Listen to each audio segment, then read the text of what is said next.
Hello friends, welcome to Amit study campus.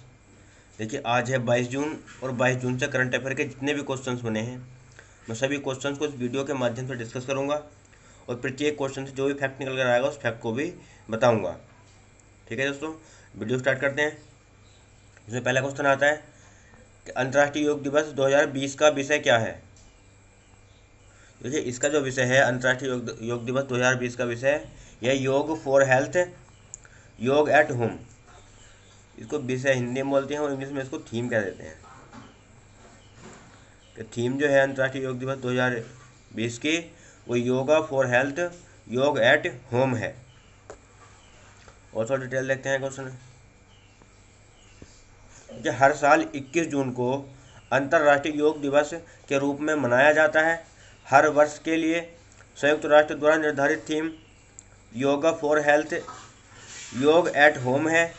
योग दिवस मनाने का प्रस्ताव पीएम मोदी ने 2014 में महासभा के 69वें सत्र के उद्घाटन के दौरान अपने संबोधन में पेश किया था। इस वर्ष यह दिन सूर्य ग्रहण के एक कुंडलाकार रिंग ऑफ फायर पर पड़ रहा है।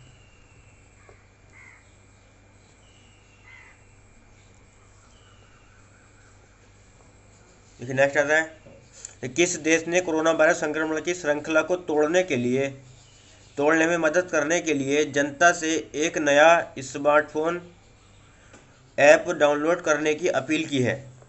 तो देखिए, ये जो ऐप डाउनलोड करने की अपील की है ये जर्मनी ने की है। और थोड़ा डिटेल देखते हैं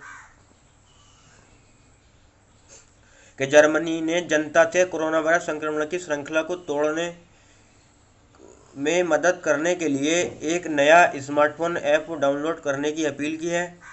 कोविड-19 वार्न ऐप लोगों के बीच निकट संपर्क को मापने के लिए ब्लूटूथ शॉर्ट रेंज रेडियो का उपयोग करती है और उनमें से किसके कोविड-19 संक्रामक होने के बाद चेतावनी जारी करती है। देखिए, जैसे भारत में आरोग्य सेतु ऐप है ऐसे ही वहाँ पर ये कोविड वार्न ऐप है, जर्मनी में अब लॉन्च हुआ है।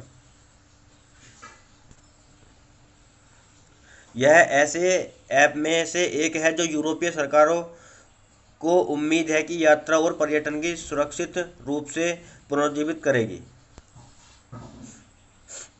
देखिए, जर्मनी की राजधानी जो है बर्लिन है, मुद्रा यूरो है, राष्ट्रपति वहाँ के फ्रैंक वाल्टर स्टीनमियर है। नेक्स्ट आता है कि दुर्लभ खगोलीय घटना कुंडलाकार सूर्यग्रहण, जिसे लोकप्रिय रूप से अग्नि ग्रहण की अंगूठी कहा जाता है, कब दिखाई देगा। ये जो दिखाई दिया है 21 जून को दिखाई दिया था। और थोड़ा डिटेल देखते हैं कि एक दुर्लभ खगोलीय कुंडलाकार सूर्यग्रहण, जिसे लोकप्रिय रूप से अग्नि ग्रहण की अंगूठी कहा जाता है, 21 जून 2020 को दिखाई देगा। इस साल का पहला सूर्यग्रहण ग्रीष्म संक्रांति पर हुआ, जो उत्तरी गोलार्ध में सबसे लंबा दिन है। सूरतगढ़, सिरसा, जाखल, कुरुक्षेत्र आदि से गुजरने वाले कुंडलाकार ग्रहण के मार्ग पर रहने वाले लोग कुंडलाकार चरण देख सकेंगे।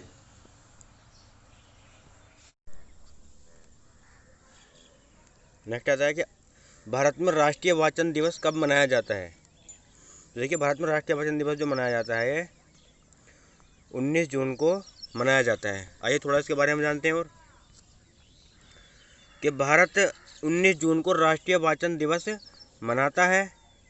उत्सव को पुस्तकालय आंदोलन के पिता स्वर्गीय P.N. पनिस्टर के सम्मान में चिन्हित किया गया है। पुथुवेल नारायण पेनिकर केरल राज्य में पुस्तकालय आंदोलन के पिता के रूप में प्रसिद्ध हैं।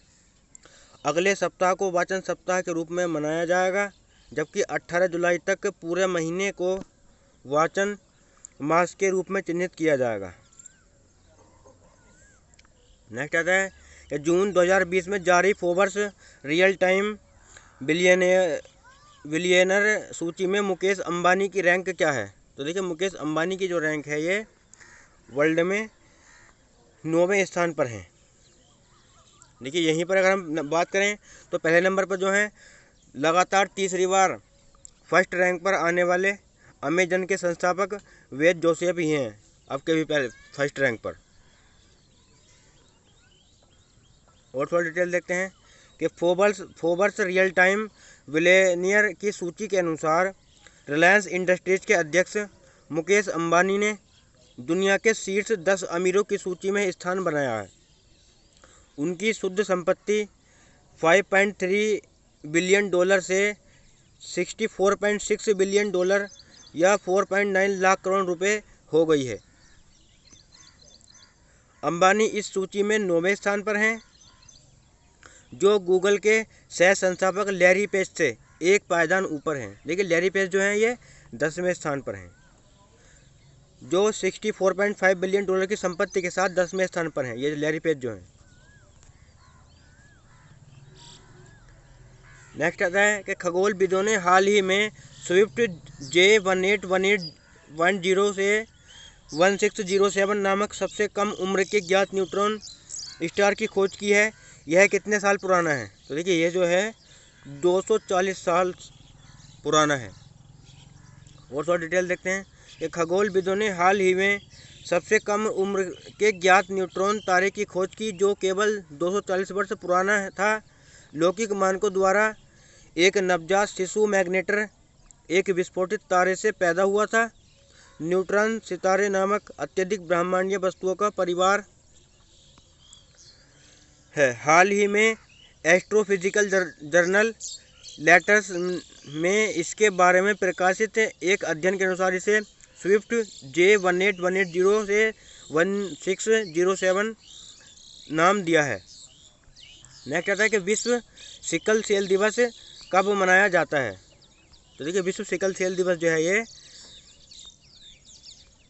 19 जून को मनाया जाता है। और थोड़ा जानते हैं इसके बारे में कि विश्व सिकल सेल दिवस हर साल 19 जून को मनाया जाता है। इस दिन का उद्देश्य राष्ट्रीय और अंतर्राष्ट्रीय स्तर पर सिकल सेल विकारों के बारे में जागरूकता बढ़ाना है। संयुक्त राष्ट्र महासभा ने 22 दिसंबर 2008 को सिकल सेल रोग को सार्वजनिक स्वास्थ्य समस्या के रूप में मान्यता देने वाला एक संकल्प अपनाया। सिकल सेल विकार बीमारियों का एक समूह है जो लाल रक्त तड़िकाओं को प्रभावित करता है। नेक्स्ट आता है कि EPFO द्वारा जारी एक आंकड़े के अनुसार भारत में औपचारिक रोजगार 2019-20 में कितना मजबूत हुआ? देखिए ये जो हुआ है ये 28.6%। और थोड़ा डिटेल देखते हैं कि भारत में औपचारिक रोजगार 2019-20 में 28.6% की मजबूत दर से बढ़ा। EPFO के आंकड़ों से पता चलता है कि 2018-19 में शामिल हुए 61.12 लाख की तुलना में 2019-20 में EPFO में 78.58 लाख शामिल हुए। यह 28% से अधिक की छलांग है। हालांकि सितंबर 2017 से आंकड़ों के जुड़ने के बाद से संख्या बढ़ रही है, जो जुलाई 2017 से देश में GST के आने के साथ मेल खाता है। अब देखिए EPFO का जो गठन हुआ था ये 4 मार्च 1952 को गठन हुआ था इसका, और इसका जो मुख्यालय है ये दिल्ली में है, नई दिल्ली में। नेक्स्ट आता है कि ए बर्निंग उपन्यास का लेखक कौन है? देखिए ए बर्निंग उपन्यास का जो लेखक है ये मेघा मजूमदार हैं। और इनके बारे में थोड़ा सा और जानते हैं कि पेंगुइन हेमिस हैमिल्टन ने मेघा मजूमदार का पहला उपन्यास ए बर्निंग रिलीज किया है। यह पुस्तक 3 पात्रों टॉमी ऑरेंज, याया गेसी और झुम्पा लाहिड़ी के जीवन के बारे में है, जो फिल्म उद्योग में प्रसिद्ध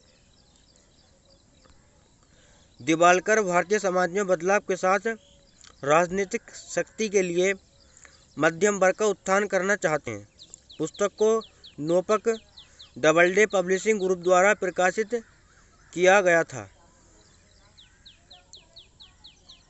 नेक्स्ट आता है कि निम्नलिखित में से किसने the impact of covid on food security and nutrition शीर्षक की रिपोर्ट जारी की है। ये जो जारी की है ये FAO ने जारी की है।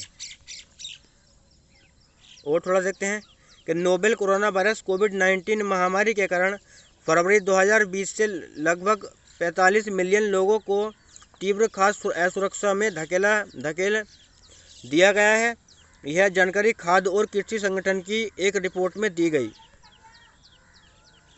रिपोर्ट का शीर्षक policy brief the impact of covid on food security and nutrition था।